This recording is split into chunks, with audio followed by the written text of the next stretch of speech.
Andhra at 2047 లక్ష్యంతో ఈ రంగానికి అగ్రతాంబూలం వేస్తున్నాం. దేశానికి అన్నపూర్ణ పేరుగాంచినటువంటి మన ఆంధ్రప్రదేశ్ రాష్ట్ర ఆర్థిక వ్యవస్థకు వ్యవసాయ రంగం వెన్నుముక వంటిది.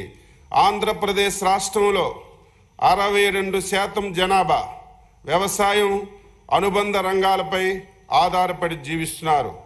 గడిచినటువంటి 5 ఏళ్ల కాలంలో పంటల సాగుకి ప్రాణాధారమైనటువంటి భూసార పరీక్షలను చేయడంలో విమర్శించారు. పంటల దిగుబడికి కీలకమైనటువంటి సూక్ష్మ పోషకాలను, అలాగే చిన్న సన్నకారు రైతులకు అత్యంత అవసరమైనటువంటి వ్యక్తిగత పనిముట్లను రాయితీపై అందించలేదు.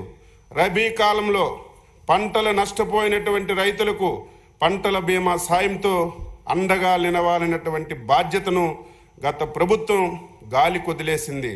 అంతేకాకుండా గత సంవత్సరంలో కరువు పీడిత ప్రాంతాలకు పంటల బీమా అందించాలని విచక్షణ కూడా మర్చిపోయారు.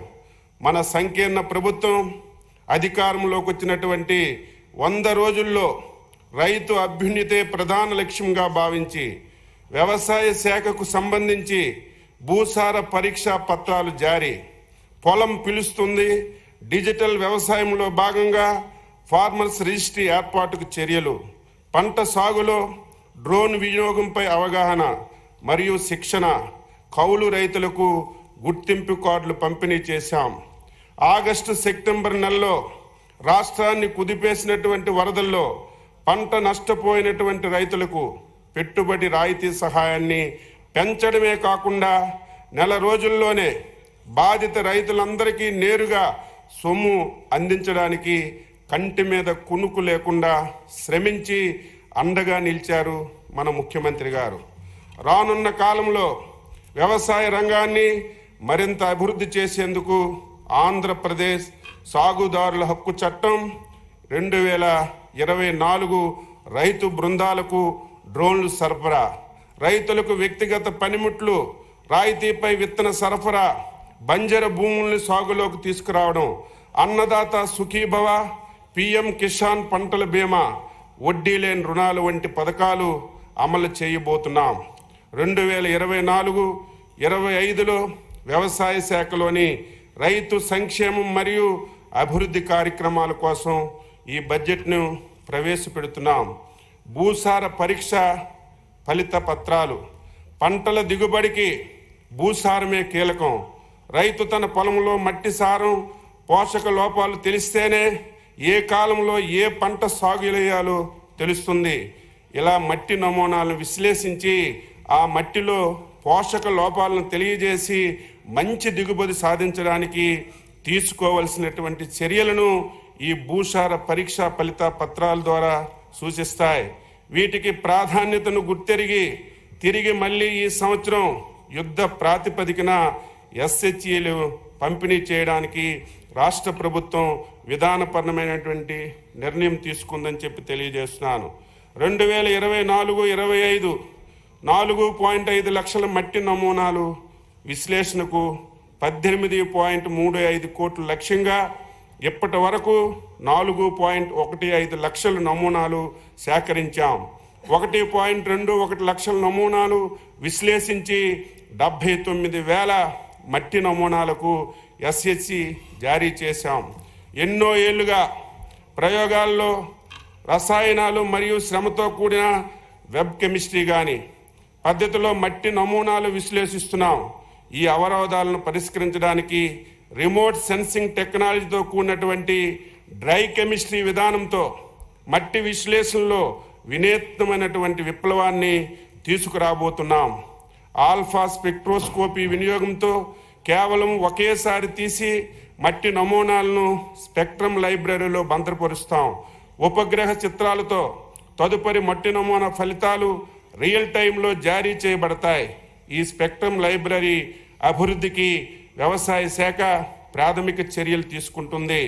అలాగే గ్రామ స్థాయి సాయిల్ ఫెర్టిలిటీ మ్యాపింగ్ కోసం రిమోట్ సెన్సింగ్ టెక్నాలజీని ఉపయోగించి మొదటి దశ కింద ఒక జిల్లాలో పైలట్ ప్రాజెక్ట్ని ప్రణాళిక రూపొందించాం. SHC కార్డుల ఆధారంగా రైతులకు అవసరమైనటువంటి సూక్ష్మ పోషకాలు, విత్తనాలు పంపిణీలో ఎటువంటి ఇబ్బందులు రాకుండా వ్యవసాయ శాఖ సన్నాహాలు చేస్తుంది.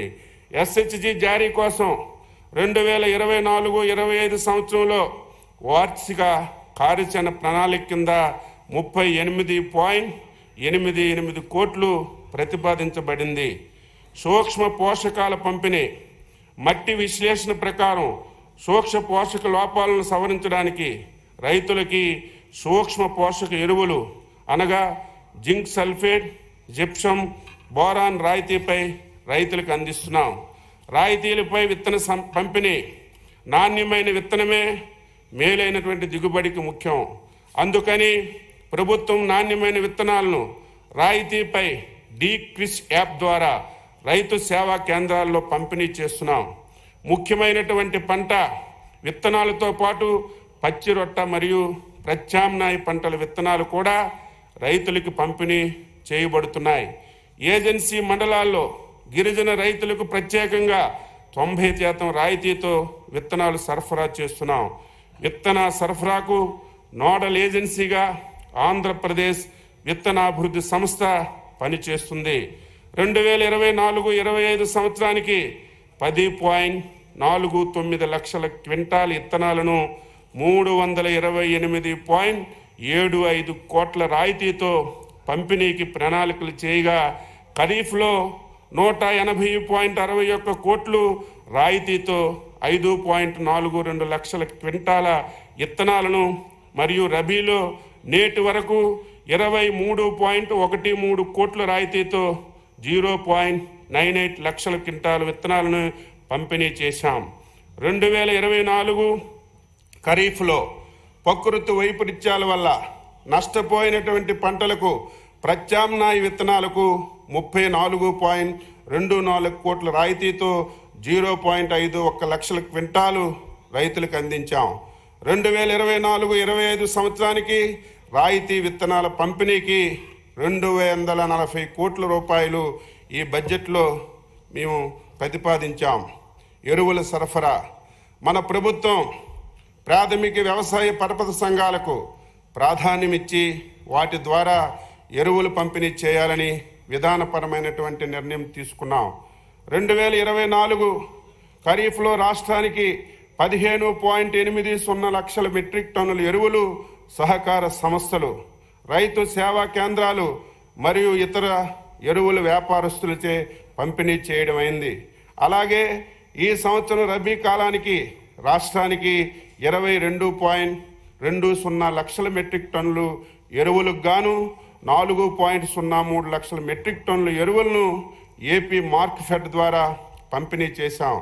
రాష్ట్రంలో ఎరువులు నిరంతర సరఫరా కోసం కొరతను నివారించడానికి ఏపీ మార్క్ఫెడ్ ద్వారా 1.50 లక్షల మెట్రిక్ టన్నులు ఎరువులు బఫర్ స్టాకుల్ని ఈరోజు నిర్వహిస్తున్నాం.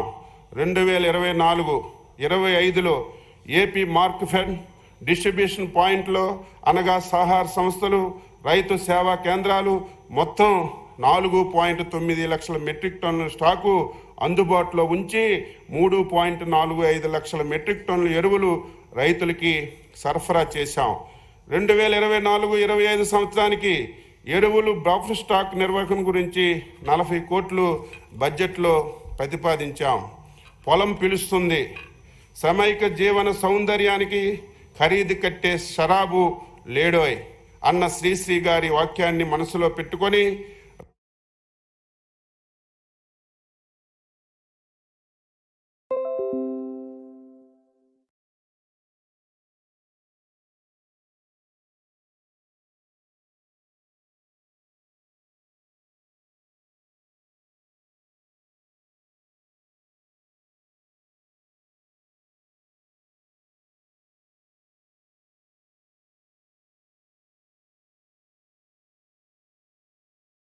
రైతు శ్రమను గుర్తించి పంటల సాగులో అధునాతిక సాంకేతికతను అన్నదాతలకు చేరువ చేయాలని ప్రోత్సహిస్తున్నాం.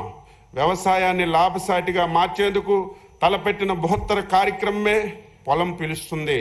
ప్రతి మంగళవారం, బుధవారం 2 రోజులు వ్యవసాయం అనుబంధ శాఖ అధికారులు, శాస్త్రవేత్తలు, ప్రజాప్రతినిధులు పొలం బాట పడతారు. రైతులకు అధునాతిక వ్యవసాయ సాంకేతిక సమాచార పరిజ్ఞానాన్ని చేరువ చేయడం, వ్యవసాయ అనుబంధ శాఖల పథకాలపై అవగాహన కల్పించడం, క్షేత్ర సమస్యలు తక్షణ పరిష్కారం చూపడం, ఎక్కువ నికర ఆదాయం దిశగా రైతుల్ని ప్రోత్సహించడం ఈ కార్యక్రమం యొక్క ముఖ్య ఉద్దేశం. ఈ కార్యక్రమాన్ని ఖరీఫ్లో 4 నెలలు